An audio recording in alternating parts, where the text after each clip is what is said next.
Hey everyone, welcome back. So this week I want to tell you about two books. The first book is My Time Will Come, a memoir of crime, punishment, hope, and redemption by Manuel. And the second book is, let me pull that cover up, Punching the Air by Zoboi and Yusef Salaam. So I'm going to talk first about My Time Will Come. And this book is by Manuel. Manuel is a black man who grew up in a rough neighborhood of Tampa, Florida. And at age 13, he was involved in a robbery and shooting with a bunch of older boys. And at age 14, like just after 7th grade, if you can imagine that age, Manuel was sentenced to life in prison in an adult prison for this attempted robbery and non-lethal shooting of a woman during the robbery. So he spent 26 total years in prison before he was finally able to fight his unfair sentence, and all that time was spent in an adult prison. So at age 14 he went to an adult prison. 18 of those years were spent in solitary confinement. So in this memoir he goes through what that system was like, what that time in his life was like. He talks about how he began corresponding with the woman he shot and his apology to her and her eventual forgiveness. He talks about the hierarchy of the prison system, the bureaucracy behind it. He talks about his battle for finding a way out of his term. He'd been sentenced to grow up and die in prison from something he'd done as a child.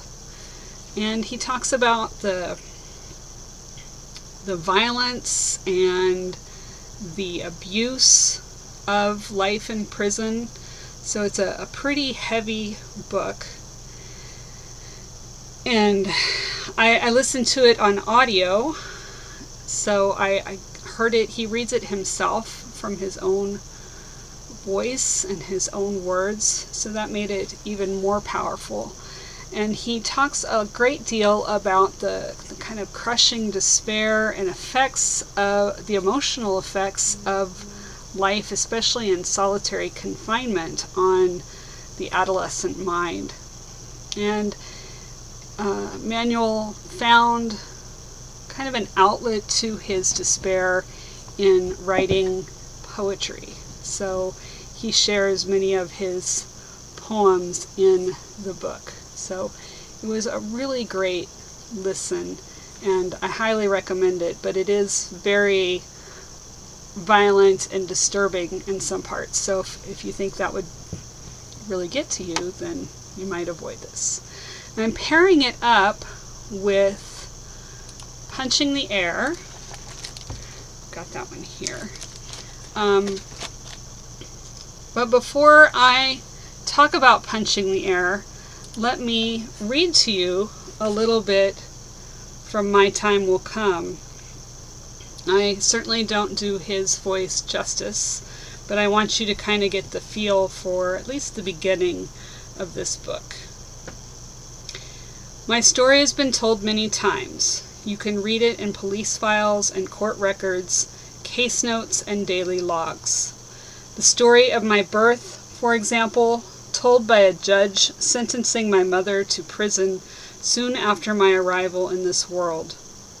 And there's a story of that day when I was 5 in the case notes of a social worker who drove me to a foster home, and then, a few days later, drove me back to the projects, to the room I had shared with my abuser. The story of my childhood was told multiple times by juvenile probation officers who found me to be a problem, best managed inside the walls of institutions. In the illustrious space, cold and intensely bright in my memory, of an adult courtroom, it would be the robed and sober voice of a judge who would foretell my death when I was 13. Relying on the stories of police officers, lawyers, and other accomplished professionals, he would send me to Florida State Prison, never to be released. As I said, my story has been told many times and by highly regarded experts in their fields. But today, if you'll bear with me, I would like to try to tell it to you myself. I have reason to believe the experts may be wrong about me. You see, today, 30 years later, I am neither dead in prison. I'm neither in prison nor dead. In the stories told of my life, each begins with a crime by my mother against a neighbor, crimes against me, crimes committed by me. My stories are defined by legal codes and diagnostic categories. To tell you the truth, I struggle to shake these, to describe myself to you as I am, in all that I am. My sense, though, is that this is an experience true to millions of people who, like me, happen to be born into poor neighborhoods at a time in history when the intervention of choice is arrest and incarceration. Even for mothers of infants, even for young children. I would like not to begin my story as the experts have done, with the story of a crime, but that is, in fact, the reality of this life. So I will begin with the story of the worst thing I have ever done, the crime I was sentenced to die in prison for. So, you can see he doesn't avoid the situation. He certainly doesn't pull the punches. So that leads us to Punching the Air.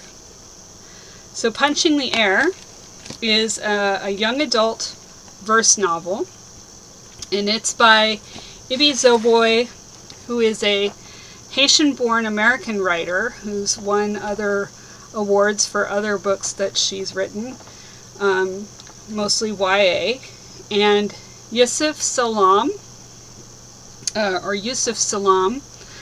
a black American who was one of the famous exonerated Central Park Five, the 5 boys who were accused of raping a jogger. He served over 6.5 years in prison for a crime he didn't commit and was later released for, exonerated for. So this novel, told in partnership by these two people, tells the story of a fictional boy. His name is Amal. He's a 16-year-old Muslim, black Muslim American, and the choice of Amal was very cool because Amal means hope, which this book is very much about. Just like My Time Will Come resonates with the hope that Manuel has for his eventual release. This novel tells of the hope of a young boy who's trying to overcome where he has ended up. So Amal, in the fiction book, was accused of nearly killing a white boy in a street fight. And, well, I can't tell you whether he did it or didn't, because I think that would be giving it away. But Amal, like Manuel, fights his despair and his rage with poetry and with art. He even gets into quite a bit of trouble in prison over those things. But let me read you just a few of the verses from this novel. So the first one I'm going to read you is The Thinker. I replay everybody's testimonies in my head like a song on loop. Their words and what they thought to be their truth were like a scalpel, shaping me into the monster they want me to be. I'm supposed to be like a statue in this courtroom, chiseled, bronze, perfectly frozen in time, like some god stripped of his power or a fallen angel cast into this hell. And every lie they say about me, every stone they throw at me, is supposed to bounce off like tiny pellets. Here, I have to be bulletproof. And I'm going to read you one toward the middle here. This is part of a poem called The Entombment 2. I learned about this thing called the butterfly effect. Not in school, but from the guys on the block. It was this one dude who said, that's why we're always fucking up. We're always making mistakes, because ain't no butterflies in the hood. See, if there were butterflies, we would have, we would have what's called the butterfly effect. A butterfly's wings can change the path of a storm. Something so small can change one big thing in the world. One big thing in the universe. If there are no butterflies here, no pretty little wings flapping in the hood, he said, then we can't change a thing. It's a metaphor, I said. Ain't nobody asked you, he said. We're the butterflies, I said, and the things we do are like wings. So, that's it. I was thinking of reading you one more. This is in a really essential piece toward the end of the book, but I wanted you just to hear a little bit of it. When I say that I was tired of them acting like they own that block, that side of our hood, our city, our country, our world, when I say that maybe I was punching all the walls they put up around me, around us, I was punching the air, the clouds, the sun, for pressing down on me, on us, so hard that the weight of the world made us crack, split in half, break into pieces. And all those white boys that night were like the air, just by them standing there, being there, living there, claiming what's not theirs. We couldn't breathe. I couldn't breathe. Butterfly, what if what they say is true about you? Change something big out there. Butterfly, remind me again what happens to dust. Butterfly, if you're in here with me, then you have to go back out there and change the world. I made you, butterfly.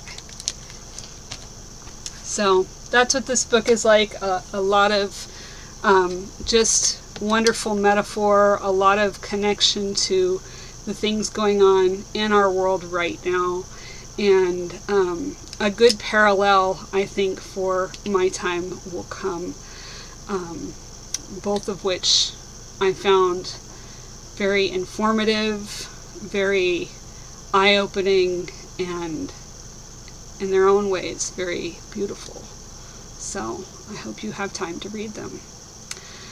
In the meantime, please subscribe, share my video, like it, make some comments down below. I'd love to hear from you. What should I read next? Have you read either of these books?